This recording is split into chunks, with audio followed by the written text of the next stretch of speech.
Gracias, presidente. Miquel, el grupo Unidad Podemos Izquierda Unida Madrid en pie, que sea por una cuestión de economía del tiempo. Dedicarle aprovecho para decirle al consejero, ya que ha comparecido a petición propia, por eso el resto de grupos hemos estado justificando y motivando la petición de comparecencia, pues ya desde aquí, viendo la primera intervención, pues decirle que le pedimos, que vamos a pedir que comparezca a petición propia semanalmente, ¿no? Si lo que ha hecho es comparecer a petición propia. Mire que yo creo que todos los grupos de la oposición le hemos pedido que, por favor, después de un mes nos diese datos, y ha vuelto a leer, en algunos casos ha vuelto a decir lo que dijo el 12 de marzo a través de notas de prensa y no ha dado ningún dato más. Y esto es lo que, permítanme la expresión, esa que dice que del dicho al hecho hay un trecho. Pues yo voy a aprovechar la intervención para hablar de ese trecho. Y sobre todo porque ha hablado de la humildad y creo que en esa intervención ha demostrado de todo menos humildad. Y la principal, la señora Ayuso dijo en su día que lo más peligroso del coronavirus era el miedo. Pues yo creo que lo que tenemos que decir que lo más peligroso es la ceguera que está mostrando el gobierno regional ante esta situación y con la puesta a disposición de la oposición a hacer esa intervención. Y voy a empezar por lo que además el consejero se ha dejado, que era además una de las preguntas concretas que le hacíamos, que era el que tenía que ver con las residencias.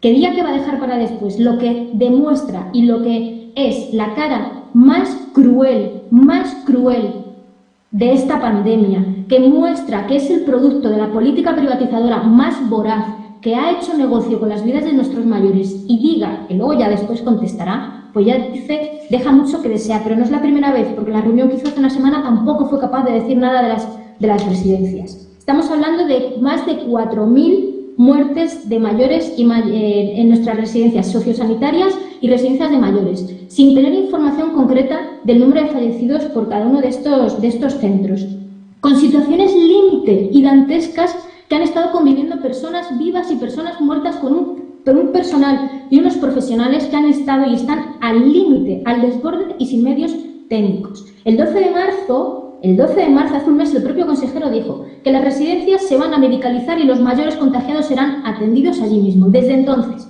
con órdenes ministeriales de por medio, que ponían bajo su mando este tema, la petición de la intervención del propio consejero de Políticas Sociales, que han hecho nada, más allá de titulares o decir que las cosas iban a hacer de diferente manera. Entonces, ya aprovecho y le digo para que en la segunda intervención nos concrete el consejero por qué la señora Díaz Ayuso rechazó pedir sanitarios al ejército, por qué han sido capaces de llegar a mandar una carta diciendo que podían llevarse a los mayores a casa, sabiendo el riesgo que eso supone. Se han ofrecido ONGs, ¿por qué se han rechazado ese ofrecimiento de ONGs que son expertas en esta pandemia y en epidemias? Y lo que se ha hecho es poner a la hija de uno de los ideólogos de la privatización de la sanidad pública en la Comunidad de Madrid, que es experta en la venta de pizzas, que es muy honorable, desde luego, pero poco tiene que ver con la gestión de las residencias.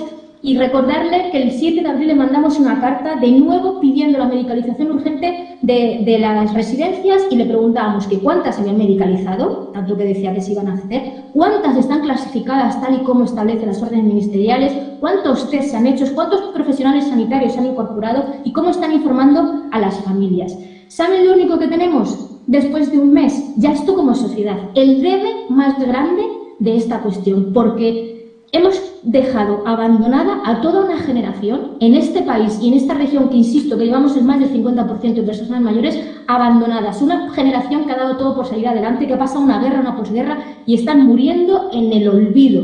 Y esto merece estar en manos de la justicia y esto merece que hagamos justicia y que tengamos memoria, sobre todo porque esto no se puede volver a repetir. Y espero que todo el mundo compartamos esta lección. Y es que es verdad que es muy triste que tengamos que hablar de la muerte para defender la vida. Y esto nos lo está poniendo también en evidencia, que tenemos que hablar de la muerte para defender la vida. Y otro dato más. El informe MOMO de la monitorización de la mortalidad diaria a día 12 de abril sobre el exceso de mortalidad establece que mientras la media en el Estado es el 61,5% de exceso de mortalidad, ¿saben cuánto estamos teniendo en la Comunidad de Madrid? Un 215%. Y si hablamos de personas mayores, nos vamos al 245. También, ¿qué tiene que decir el consejero al respecto? Y esto nos vamos directos a la sanidad privada.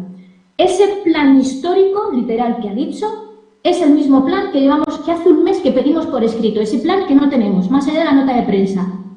que nos lo dé por escrito, nos diga por qué no nos da ese plan, que nos cuente, pero más que nada, como decía antes, porque lo dice la ley. Queremos saber el inventario de los recursos de la sanidad privada en Madrid y cuántos están puestos a disposición de la sanidad pública. No es tan complicado, pero además porque no es un trabajo que tengan que hacer porque se lo pide la oposición de Madrid, es que lo pide el Ministerio. Una de las órdenes ministeriales habla de un anexo donde se tiene que dar todo este tipo de información. Confiamos en que se la están facilitando, o es que quizás ese trabajo no lo están haciendo y nos han facilitado esos datos. ¿Dónde estaban esas 200 UCIs libres que decían y se les preguntó que dónde estaban por centros? Y todo esto, que no nos ha contestado, nos habla de notas de prensa, nos lleva a otra de las medidas, la atención primaria. La constatación de que en Madrid no hay nadie al volante. El día 17 de marzo anuncian que van a potenciar la atención primaria y que reconocen que tiene un papel fundamental en la contención, en el control para evitar el desborde de los hospitales, y una semana después anuncian la reorganización, que realmente es el desmantelamiento. Y en una semana cerraron más de 100 centros de salud. Y ya no es una denuncia o una queja que hayamos hecho desde la oposición.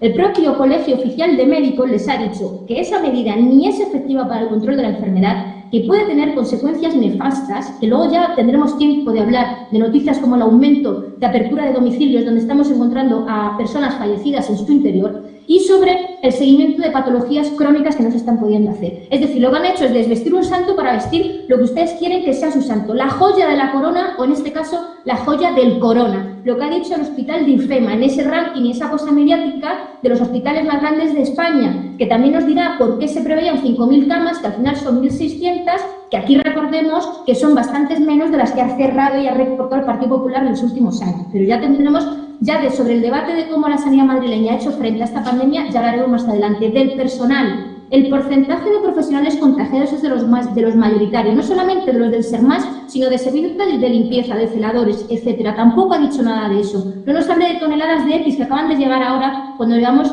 un mes aquí. Termino diciéndoles que todo esto lo que significa es que todo el mundo ha entendido que hay que arrimar el hombro, salvo ustedes, señorías, porque han preferido dar la batalla por su lado, lo ha demostrado el consejero en esta intervención. Y de hecho dice que hemos liderado a nivel nacional, perdónenme, había una reunión de todas las comunidades autónomas para coordinarse con el gobierno central y la señora Ayuso prefería estar haciéndose fotos con un avión con material. Eso no es apelar a la responsabilidad. Entendemos, y termino como empecé cuando justificaba esta intervención, apelando a la lealtad. Lo que queda claro aquí es que el gobierno regional no ha querido lealtad porque ha preferido un mes de barra libre para justificar las privatizaciones y para hablar de reorientar la sanidad. Pues con nosotros no van a contar, vamos a pasar de esta, sí, y tenemos que pasarla todos y todas juntas, pero desde luego no nos van a tener desmantelando a su lado si lo que pretenden es desmantelar un sistema sanitario público que, como ya ha demostrado, es el único que puede hacer frente a una pandemia como esta. Gracias.